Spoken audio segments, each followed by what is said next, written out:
Are you thinking about starting a garden? Container gardening is a great way to begin.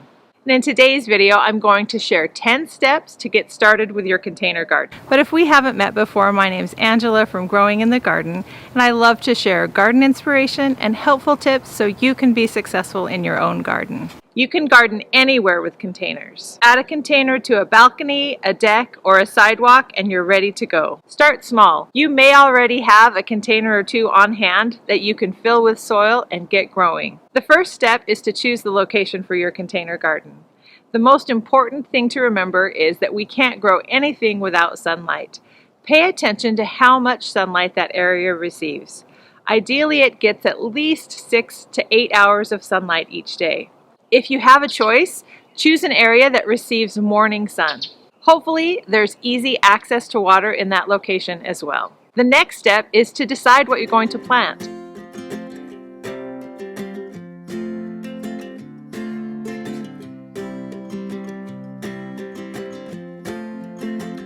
Make a list of things you would like to grow. Start with things you like to eat. Maybe try a few new things too. Once you have your list of things you'd like to grow, find a planting guide for your area. Look at the planting guide and find out what can be planted right now. Evaluate the space you have available. Make sure you have enough room to grow the selected plants. Take time to learn about each of the plants you'd like to grow and find out if it needs to be planted from seed or transplants. Head to your local nursery or favorite online retailer and pick up those seeds and transplants. The next step is to choose your container, and there are two important things to consider when choosing your container. The size of a plant is limited by how large the container is, and it's important to grow the right plant in the right size pot. Here are a few guidelines for what size pots different plants need.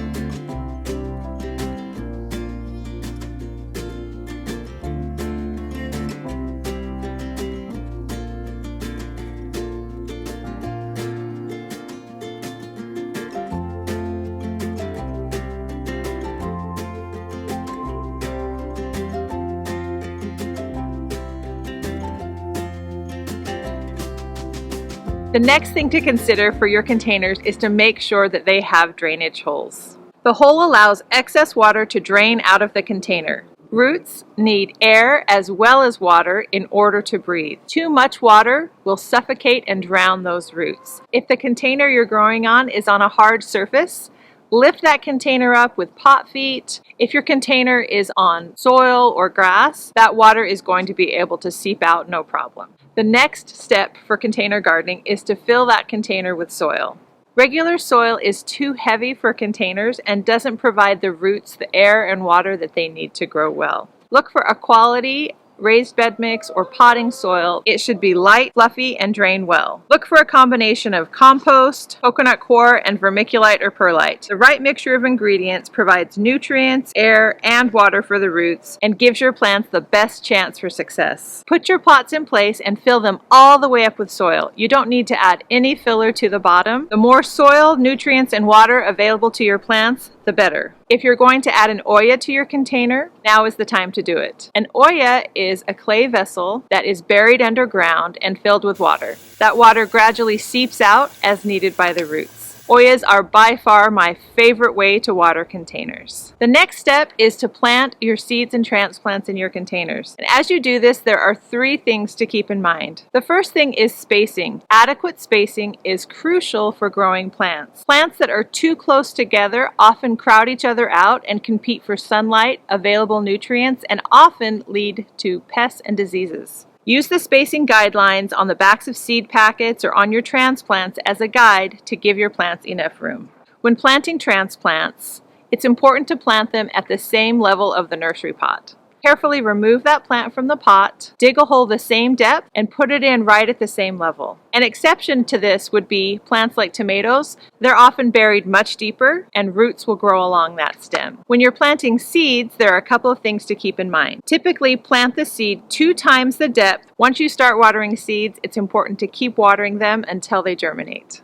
Let's talk for a minute about watering your containers. When plants are grown in containers, the plant's roots can't seek out water like they can if they're grown in the ground. Plants are dependent upon you for water. Many problems in the garden can be traced back to incorrect watering, either too much water or not enough water. When you first plant seeds or transplants, they're going to need watered a little bit more often until those seeds germinate and those transplants get established. How often should you water your containers? The answer is however often they need water. So how do you know if they need watering? The best way to tell is to pull back the mulch and stick your finger in about an inch or so and see if it is dry. If it's dry, it needs water. If it's still moist, then they don't need water. Droopy, wilted leaves are a sign that you waited too long to water.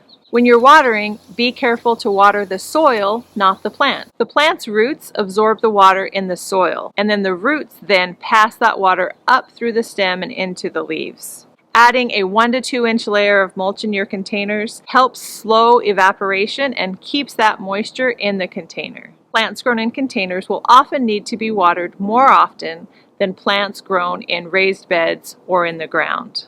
I like to use a shower attachment and drench that entire container until you can see water coming out that drain hole. Then you know you have watered that container enough. Deep watering encourages the plant's roots to grow nice and deep. Shallow watering keeps those plants' roots right at the surface, and they will need more frequent watering and be more susceptible to stress damage. Another consideration when you're growing plants in containers, they will need to be fed more often. When the water drains out the whole of the container, it's taking a lot of nutrients with it, and we need to add those nutrients back in. Compost-rich potting soil will provide some nutrients for the first few weeks, and then after that, I like to use a water-soluble organic fertilizer like fish emulsion or liquid seaweed, or a combination of both. Follow the dilution instructions and use it as a soil drench on your container plants. It's important to spend some time in your garden every day.